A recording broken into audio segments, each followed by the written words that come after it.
আসসালামু আলাইকুম। আলামিন একাডেমি কেয়ারের পক্ষ থেকে সকলকে জানাচ্ছি আন্তরিক শুভেচ্ছা অভিনন্দন। আমি আজকে জ্যামিতি অংশের ত্রিভুজ সংক্রান্ত, বহুভুজ সংক্রান্ত কোণগুলোর সমষ্টির কয়েকটি অঙ্ক করাবো, যেগুলো আসলে এমসিকিউতে আসে এবং বিভিন্ন এসএসসি পরীক্ষা এবং বিভিন্ন চাকরি পরীক্ষা এগুলো আসে।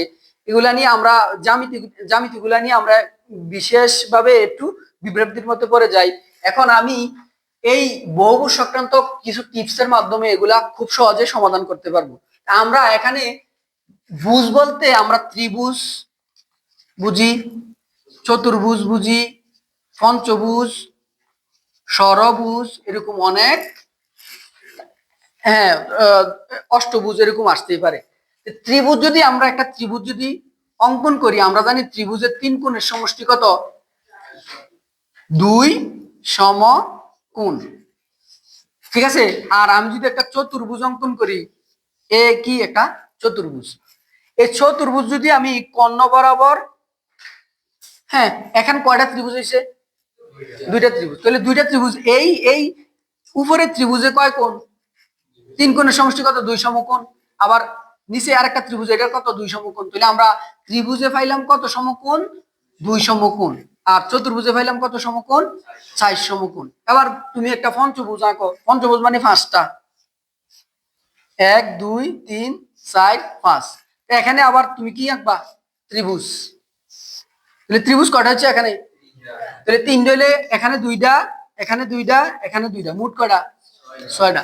তাইলে একটি পঞ্চভুজের কোণগুলোর সমষ্টি কত বলছে আমারে? তাহলে আমরা একটি পঞ্চভুজে কয়টা কোণ পাইতেছি? কয় সমকোণ পাইতেছি? ছয় সমকোণ। কত পাইতেছি? ছয় সমকোণ। তাহলে ছয় সমকোণ। তাহলে এটার অ্যান্সার কত? একটি পঞ্চভুজের কোণগুলোর সমষ্টি কত কোণ? ছয় সমকোণ। যদি আমারে কিসে বলে যে কত ডিগ্রিতে বলে, তাহলে আমরা সমকোণ মানে কত? 90 ডিগ্রি। 90 ডিগ্রি দ্বারা কি করে দিব? গুণ করে দিব। এবার এটার একটা ফর্মুলা আছে, মানে সূত্র আকারেও করা যায়। এটা হচ্ছে আমরা বেসিক থেকে করলাম। এখন আমরা সূত্র দ্বারা কিভাবে করব?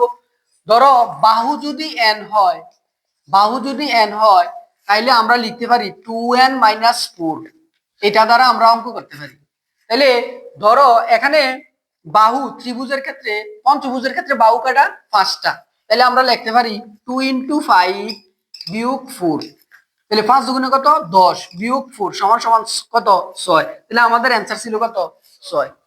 যদি তোমারে বলে ষড়ভুজের ষড়ভুজের কথা, তাহলে ষড়ভুজের ক্ষেত্রে সেম আমরা যদি এভাবে দেখি, এভাবেও করতে পারি। আর যদি সূত্র দ্বারা করি, তাহলে আমরা n এর মান কত বসাবো?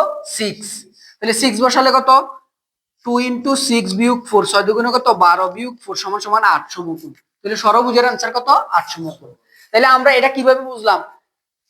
সূত্রের মাধ্যমেও করতে পারি, আবার বেসিকের মাধ্যমেও করতে পারি।